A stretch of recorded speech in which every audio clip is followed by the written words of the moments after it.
نبی علیہ الصلوۃ والسلام ویل چې هلکه بلال راوغواړئ ما خواله بلال ته اواز وکړئ. بلال رضی الله تعالی عنه راغی نو نبی علیہ السلام دې صحابي ته وایي کوم صحابي چې خوب لیدلی وایي د دې بلال اواز هم ښایسته دی او اواز هم تیز دی نو ته دته دا الفاظ ووایه او دی به بیا ووایي. نو دې صحابي بلال رضی الله تعالی عنه الفاظ وویل او بلال رضی الله تعالی عنه پاسېده په چغې اذان وکړو. نو په دین اسلام کې لومبی اذان چا کړی دی؟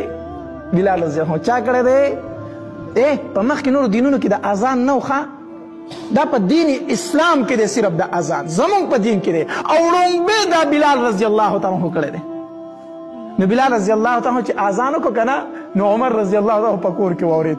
نو روایت کې راځي وایي په عمر رضی الله عنه پسې څادر شاته راښکل شو جومات ته یې رامنډې والې. نو چې مسجد نبوي ته راغی وایي د الله پاکه پیغمبره دا الفاظ درته چا ویلي وو؟ وی دا خو پلانکي صحابي په خوب کې لیدلي. وی قسم په الله بیګم ما الفاظ دغه په خوب کې اورېدلي دي، ما ته هم په خوب کې دا الفاظ ویلي شوي دي.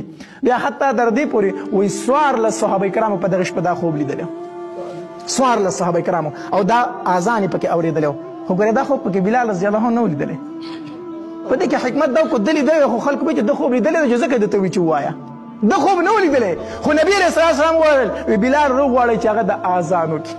بیا به بلال رضی الله تعالی عنه اذان کو بانګ به وي او نبی رسول الله ډېر خوشحالېده. حدیث مبارک کې راځي وی بلال رضی الله تعالی عنه چې به اذان شروع کړو که نه او دې ځای له به راغی اشهد ان محمد رسول الله وی دې ځای له چې به راغی که نه نو نبی علیه السلام به داسې ناست و نو د بلال رضی الله عنه په دې یوه سترګه داسې نبي علیه الصلات والسلام ته به چپه کتل او چې کله به ده په دې بانګ کې ډېر خوږ شو که نه نو نبي علیه الصلات والسلام به داسې ناست هغه به ته چې بخ بخ یا بلال واه واه یا بلاله الله ډېر ښکلی وخت و که نه.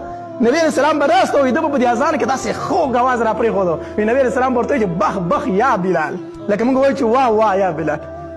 نو ده به اذان کو او دغې صحابي وویل وی چې کله دغه اذان راته دغې سړي په خوب کې وخو که نه وی ما ته وی چې دا د اذان په ټایم کې وایي او چې کله خلک مانځله راټول شي که نه نو بیا یې راته اقامت وښو چې دا داسې وایي، اقامت یې راته وښودو.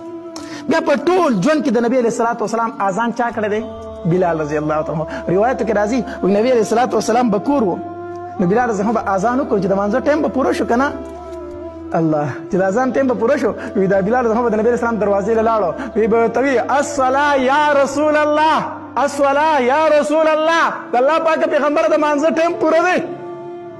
نبی علیه السلام به راووتو یو ځل نبي علیه السلام دننه غوښه خوړله او پوټې په لاس کې نیم یې خوړلې او نیم پاتې و. بلال رضی الله عنه یو ځل اواز وکړو الصلاه یا رسول الله د الله پاکه پیغمبره د مانځه ټایم دی. نبی علیه السلام هغه پوټي باندې لګاو وی په دویم ځل یې اواز وکړو وی په دریم ځل چې اواز وکړو نبی علیه السلام هغه پوټی کېښود بار ته ووت په خندا شو وی تربت جبینک یا روایت کې راځي تربت جبینو تندی دې په خاورو کې ککړ شي په خوراک دې پوه نه کړم بلاله. دا د نبي علیه السلام خوش طبیعتي وه خندلې ورسره بلاله په خوراک دې پوه نه کړم هغه پوټی دې رانم په نیمه کې پاتې کړو. نبي علیه السلام ورسره ډېره زیاته مینه لرله، ډېره زیاته مینه لرله. یوازې په حضر کې نه په سفر کې به هم بلال